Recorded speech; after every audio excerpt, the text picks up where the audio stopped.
¿Qué se supone que es el SAT? ¿Qué tal, amigos, hermanos? ¿Cómo están? Cada vez que escuchas la palabra Hacienda, SAT, ¿te da mello? Hablaremos de un tema muy importante que nos funciona para todos los empresarios, emprendedores y por supuesto también para las personas físicas. ¿Qué le debo al SAT? ¿Quién es el que observa mis movimientos bancarios? Igual y no volvemos a ser unos contadores o no somos unos expertos en esta materia, pero por lo menos hay que enterarnos de los principios básicos que todo ciudadano mexicano tiene que entender.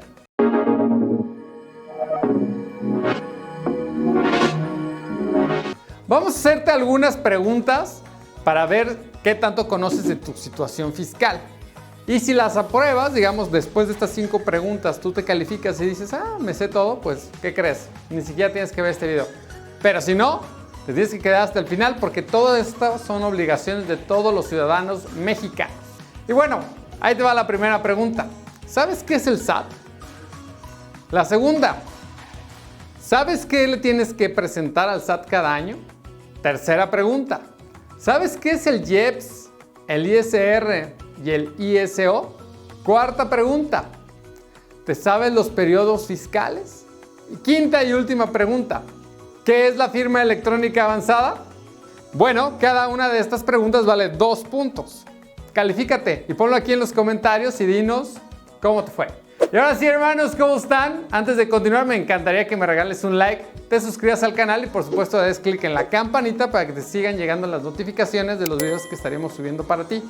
Recuerda que este canal es para ti, para tus emprendimientos, para tus empresas y sobre todo para trascender. Para iniciar de lleno en la materia, tenemos que platicar cuándo y por qué surge el SAT.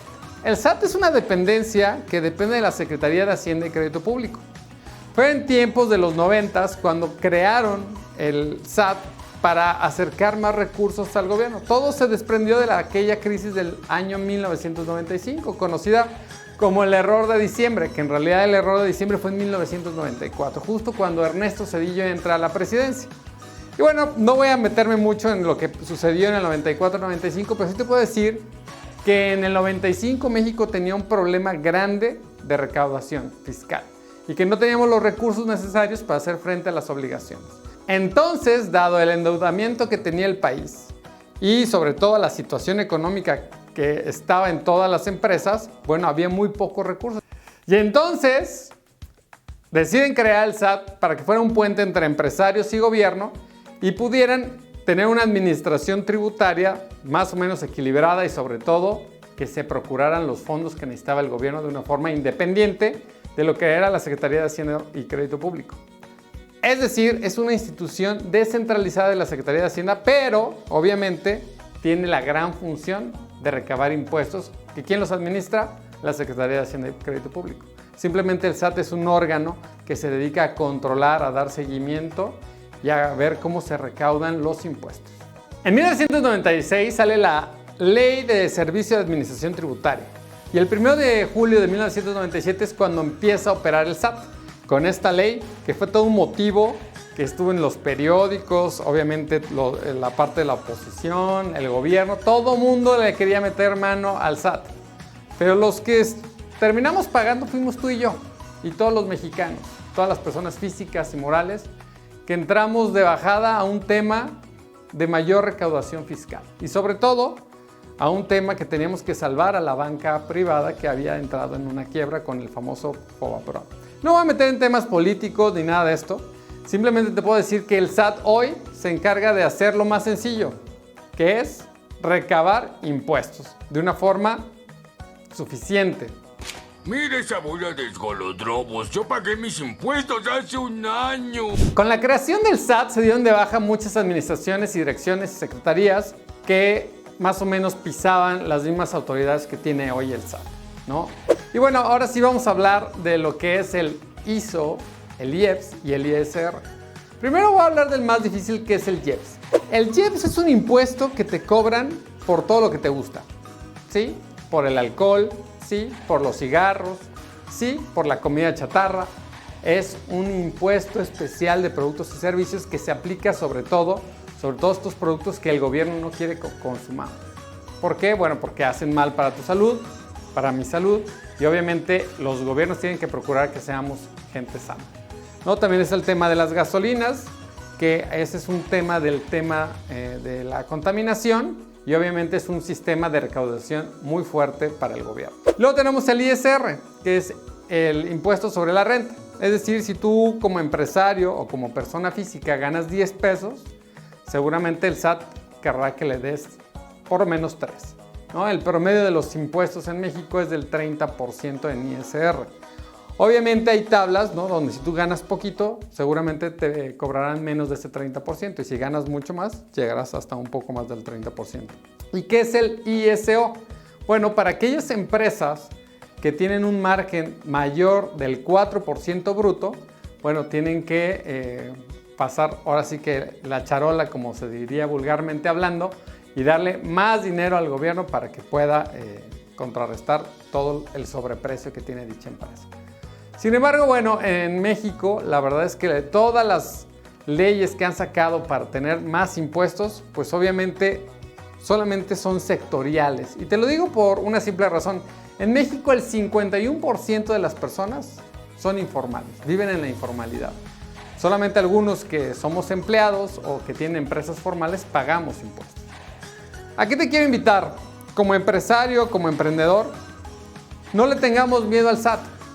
Vamos tratando todos como mexicanos en dar nuestro paso hacia este primer mundo. Hay sociedades como Suecia, Noruega, Europa, donde la informalidad no llega ni al 10%.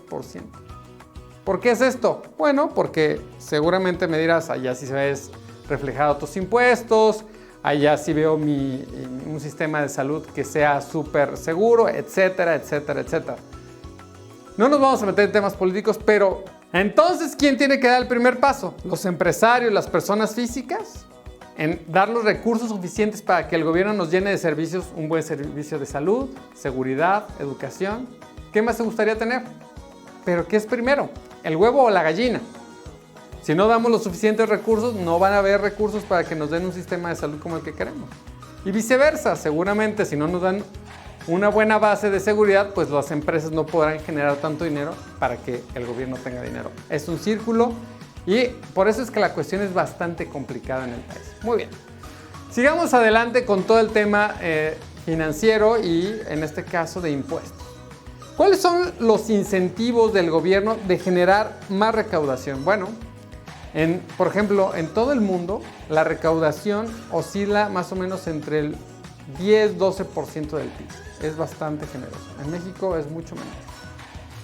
¿No? Entonces, tenemos que ser un país un poco más civilizado. Todos los países de primer mundo son países que recaudan más y entregan más por obvias razones. ¿Qué cantidad de dinero necesita México para cumplir con sus objetivos? Bueno, el presupuesto actual es de 6 billones de pesos, ¿no? Que son 6 millones de pesos promedio.